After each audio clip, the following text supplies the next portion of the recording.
देखिए, premium metal credit cards ना अब सिर्फ पेमेंट करने का जरिया नहीं रह गए हैं। ये तो एक तरह से स्टेटस सिंबल बन चुके हैं। और अब पंजाब नेशनल बैंक ने पीएनबी लग्जूरा कार्ड के साथ इस एक्सक्लूसिव क्लब में एंट्री ले ली है। तो चलिए, इस नए कार्ड के हर पहलू को बारीकी से समझते हैं और देखते हैं कि इसमें क्या कुछ खास है। ये कोई आम प्लास्टिक का कार्ड नहीं है, बिल्कुल नहीं। इसे मेटल से बनाया गया है और ये कार्ड खास तौर पर हाई नेटवर्थ इंडिविजुअल्स यानी HNIs के लिए डिज़ाइन किया गया है। सीधे शब्दों में कहें तो उन लोगों के लिए जो अपने वॉलेट में सिर्फ पैसा नहीं बल्कि स्टाइल और एक अलग पहचान भी लेकर चलते हैं।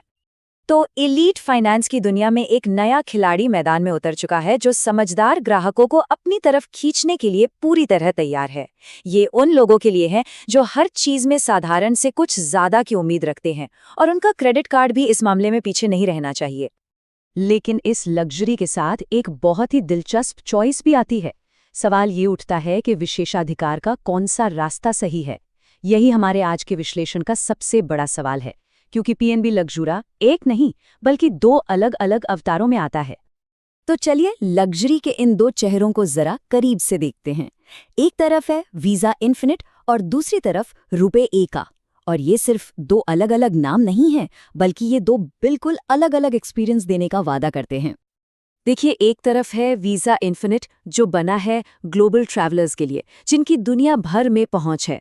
और दूसरी तरफ है रुपे ए का, जिसका फोकस भारत में प्रीमियम एक्सपीरियंस और आसान यूपीआई इंटीग्रेशन पर है। तो चुनाव इस बात पर निर्भर करेगा कि सफ़र देश के अंदर ज़्यादा होता है या फिर बाहर।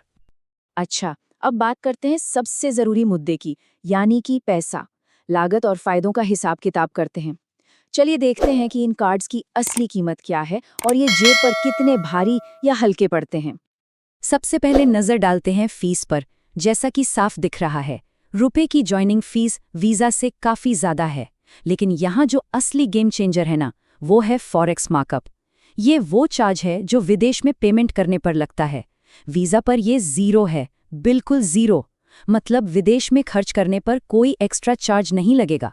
ये इंटरनेशनल ट्रैवलर्स के लिए एक बहुत बड़ी बचत है। वहीं रुपए पर 2.5% का चार्ज विदेश यात्रा को थोड़ा महंगा बना सकता है। अब ये फीस देखकर कई लोगों के मन में ये सवाल जरूर आएगा कि क्या ये कुछ ज्यादा नहीं है। तो सवाल ये है कि क्या इन भारी भरकम फीस से बचने का कोई तरीका है? तो जी हाँ, अच्छी खबर ये है कि बैंक ने इसका भी एक रास्ता दिया है। फीस माफ करवाने के लिए एक तय लिमिट तक खर्च करना होगा। और यहाँ ध्यान देने वाली बात यह है कि रुपे कार्ड के लिए खर्च की सीमा वीज़ा से काफ़ी ज़्यादा है, चाहे वो जॉइनिंग फीस हो या फिर सालाना फीस। इससे पता चलता है कि बैंक रुपे कार्ड होल्डर से ज़्यादा खर्च की उम्मीद कर रहा है। अब बात करते हैं वेलकम बोनस की, और यहाँ पे कहानी बिल्कुल पलट जाती है। रुपे कार्ड यहाँ साफ साफ बाजी मार लेता है। दोनों कार्ड्स पर शुरुआती खर्च की शर्त तो एक जैसी है, लेकिन रुपे सीधे दोगुने रिवॉर्ड पॉइंट्स देता है, पूरे 40,000, जबकि वीज़ा पर सिर्फ 20,000 पॉइंट्स ही मिलते हैं।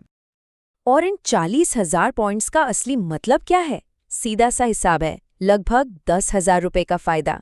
ये रुपे कार्ड की ज़्यादा जॉइनिंग फीस को काफ़ी हद तक सही ठहराता है, क्योंकि शुरुआत में ही एक बड़ा हिस्सा वापस जो मिल रहा है। वेलकम बोनस के अलावा दोनों ही कार्ड्स पर रिवॉर्ड्स कमाने का तरीका एक जैसा है। हर 100 रुपये के नॉर्मल खर्च पर 4 पॉइंट्स मिलते हैं। लेकिन असली मज़ा तो ट्रैवल और डाइनिंग पर है, जहां ये कमाई 3 गुना तक बढ़ जाती है। और इतना ही नहीं, अगर साल में 5 लाख रुपए खर्च हो जाते हैं तो 10,000 बोनस पॉइंट्स का एक शानदार माइलस्टोन इनाम भी मिलता है। लेकिन रुकिए, इन कार्ड्स की असली खासियत सिर्फ पॉइंट्स तक ही सीमित नहीं है। चलिए अब इलीट पर्क्स की दुनिया में कदम रखते हैं और देखते हैं कि पॉइंट्स के अलावा ये कार्ड्स लाइफस्टाइल को कैसे बेहतर बना सकते हैं। ये कार्ड्स ट्रैवल एक्सपीरियंस को पूरी तरह से बदलने के लिए डिज़ाइन किए गए हैं।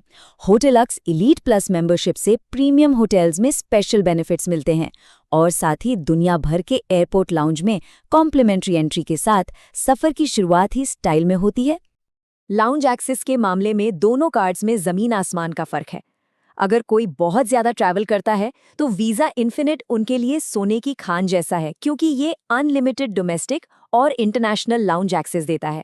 रुपे कार्ड यहाँ थोड़ा सीमित है, लेकिन इसके अलावा दोनों कार्ड्स आईटीसी होटलों में dining offers, complimentary golf sessions और बुक माई शो पर मूवी टिकट जैसे शानदार लाइफस्टाइल बेनिफिट्स भी देते हैं। तो इन सभी बातों के बाद अब हम पहुंचते हैं आखिरी सवाल पर, कौन सा कार्ड सही रहेगा? चलिए इस फैसले को थोड़ा आसान बनाते हैं।